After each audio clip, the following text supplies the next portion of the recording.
තෙරුවන් සරණයි හැමදෙනාටම Renuka simple life YouTube channel එකට ඔයාලා හැමදෙනාම මම ආදරෙන් පිළිගන්නවා. ඔන්න ඔයාලට මම කිව්වා වගේම ඔයාලට ගොඩක් ප්‍රයෝජනවත් වෙන හොඳ වීඩියෝ එකක් අරගෙන ආවා. අපි හැමෝම මේ විදිහේ කඩල මුරුක්කු වර්ග කන්න හරිම කැමති. මේ විදිහට කිසිම රසකාරකයක් පිපුම්කාරකයක් කිසිම දෙයක් දාන්න නැතුව ක්‍රිස්පියට තියෙන රසගුණ පිරි මුරුක්කු එකක් හදාගන්න කොහොමද කියලා අපි බලමු. අපිට මේ මුරුක්කු එක හදාගන්න ඕන වෙනවා ඉන්දියාප්ප පිටි ග්‍රෑම් 150ක් වුවමනා වෙනවා. අපිට ඊළඟට වුවමනා වෙනවා කඩල පිටිත් ග්‍රෑම් 150ක් මම මේකට එකතු කරගන්නවා. මම කඩල පිටි ග්‍රෑම් 150ක් එකතු කරගත්තට ඔයාලට මේකට ග්‍රෑම් 75ක් 100ක් එකතු කරගත්තත් ඇති. හැබැයි ඉතින් එකට එක එකතු කරගත්තාම හරිම රසයි මුරුක්කු එක. මේ කඩල පිටි එක මම ගෙදරදිම හදාගත්ත කඩල පිටි එකක්. මම ඉදිරියේදී ඔයාලට කඩල පිටි හදන වීඩියෝ එක අරගෙන එන්නම්. හරි අපි දැන් ඊළඟට බලමු මොනවද වමනා වෙන්නේ කියලා. මේ විදියට හොඳටම හේනිවට කපාගත්ත කරපිංචා ඉති 3-4ක් අපිට වමනා වෙනවා. ඊළඟට අවශ්‍ය පදමට කහ කුඩු ටිකක්, රස පදමට ලුණු කුඩු ටිකක්. ඊළඟට අපි මේකට මිරිස් කුඩු මෙසැහැඳි දෙකක් එකතු කරගමු. අපි දැන් මේ ටික ඔක්කොම හොඳට කලවම් කරගමු. අපි දැන් මේකට ඇල් වතුර ටික ටික දදා හොඳට මිශ්‍රණය කලවම් කරගමු.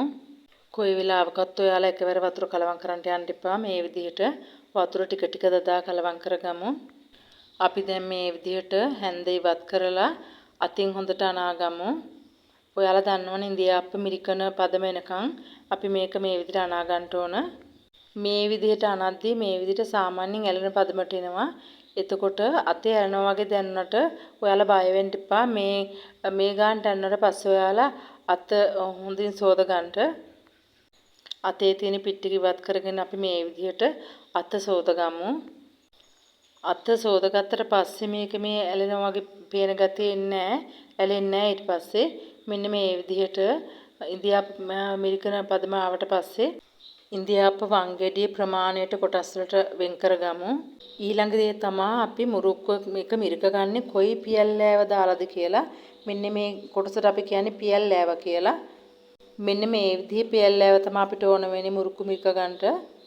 ඔයාට මේ විදිහට ඉන්දියාප්ප වංගෙඩියක් නැත්තම් මේ වගේ පියල් ලෑවක් නැත්තම් කරන්න තියෙන්නේ ඔයාට පයිපින් බෑග් එකක් තියෙනවා නම් මේ මුරුක්කු මිශ්‍රණය පයිපින් බෑග් එකකට දාලා ඒකේ මිරික ගන්නටත් පුළුවන්. එහෙම නැත්නම් ප්ලාස්ටික් බෝතලයකට මූඩිය සිදුරක් විදලා එහෙම මිරික ගන්නටත් පුළුවන්. එහෙමත් නැත්නම් ඔයාලට පයිපින් බෑග් එකට මේ හා සමාන නසල් එකක් දාලා මිරික ගන්නටත් පුළුවන්. ඊට පස්සේ අපි තාච්චියකට තෙල් ටිකක් ලිපේ තියලා තෙල් එක හොඳට රත් වුණාට පස්සේ ලිපේ ගින්දර අඩු කරලා මේ විදිහට මුරුක්කු මිරික ගමු. මේ විදිහට අපි මේ හදන මුරුක්කු එකේ හොඳ ක්‍රිස්පි ගතියක් එන්නේ අපි පාවිච්චි කරන හාල් පිටි වලින්. මම ගත්තේ ඉන්දියාප්ප පිටි. ඔයාලා ගෙදර කොටන හාල් පිටි ගත්තොත් එහෙම ඒ හාල් පිටි කබලේ බැදලා සාමාන්‍ය රන්වන් පාට වෙනකම් බදින්න නැතුව සාමාන්‍ය ගානට බැදලා හාල් පිටි ගන්නට. අපි මේ විදිහට රන්වන් පාට වෙනකම් මුරුක්කු එක බැදුනට පස්සේ ලිපෙන් ඉවත් කරගමු. හැම වෙලේම අපි මේ විදිහට හරි මැදට තාච්චියේ මැදට මුරුක්කු එක මිරිකලා වටේට රයි යනකොට මුරුක්කු එකේ හැඩේ හරියටම හැදෙනවා. හැඩයක් නැතුණත් කමන්නේ අපි මේ මුරුක්කු එක ලොකු මුරුක්කු එක නිසා කෑලි කඩලා ගන්නටත් පුළුවන්. මේ විදිහට මම මුරුක්කු ඔක්කොම ටික බැදගත්තා. ඉතින් ඔයාලට පේනවද හරිම ලස්සනට රසවත්ව සුවඳට මේ මුරුක්කු එක තියෙනවා. ඇත්තටම තෙල් ගොඩාක් යන්නෙත් නෑ මේ මුරුක්කු එක බදින්න. හරිම ක්‍රිස්පියට හරිම රසට කඩේ තියෙන මුරුක්කුවට වඩා රසට තියෙනවා. අපි මුරුක්කු එකක් කඩලා බලමු. මේ ඔයාලට පේනවද හොඳට මෙලෙකට සොෆ්ට් එකට තියෙනවා. හොඳට ක්‍රිස්පියට තියෙනවා. අපිට ගෙදරදී මේවා මේ විදිහට මුරුක්කු ටිකක් හදාගෙන පැකට් කරලා හරිය නැත්නම් හුලන් නොවදින විදිහට තියාගත්තොත් අපිට අවශ්‍ය වෙලාවට කෑමට ගන්න පුළුවන්. අපි ගෙවල් වල ඉන්න කුඩා දරුවෝ මේ වගේ කෑම වලට හරිම ආසයි. යාළුවටත් මේ විදිහට සෞඛ්‍ය ආරක්ෂිතව පිරිසිදුව රසකාරක පිපුම්කාරක කිසි දෙයක් අඩංගු කරන්නේ නැතුව මේ විදිහට හරි ගසලා තියාගෙන දෙන්න පුළුවන්.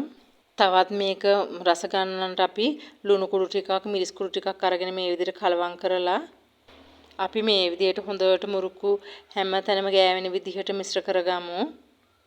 ඇත්තටම රස පදමට මිරිස් කුඩු ලුණු ටික එකතු වුණාට පස්සේ මේ මුරුක්කු එක හරිම රසවත්. ඇත්තටම අපි කඩෙන් අරගෙන කනවට වඩා රසවත්. ඔයාලට මේක සුවන් රැකියාවක් විදිහට කරන්නටත් පුළුවන්.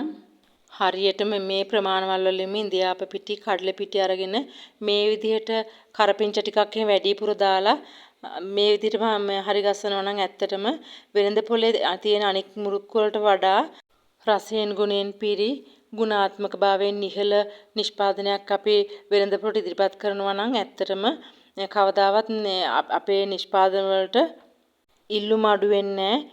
ඉතින් මං හිතනවා අද මම මේ ගෙනාපු වීඩියෝ එක ඔයාලට ගොඩාක් ප්‍රයෝජනවත් වෙයි කියලා.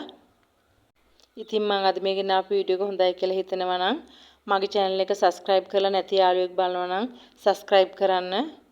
ඒ වගේම like කරන්න. ඔයාලා මේ මුරුක් එක හදලා ඉවරලා මට comment කරන්න. ඇත්තටම ඒ comment එක තමයි අපි ශක්තිමත් කරන්නේ. ඉතින් මගේ වීඩියෝ එක නරඹපු ඔයාලට බොහොම ස්තුතියි. ඉදිරියේදීත් මම ඔයාලට වැදගත් වීඩියෝ එකක් අරගෙන එන්නම්. සුබ දවසක් වේවා. සියලු දෙනාටම තෙරුවන් සරණයි.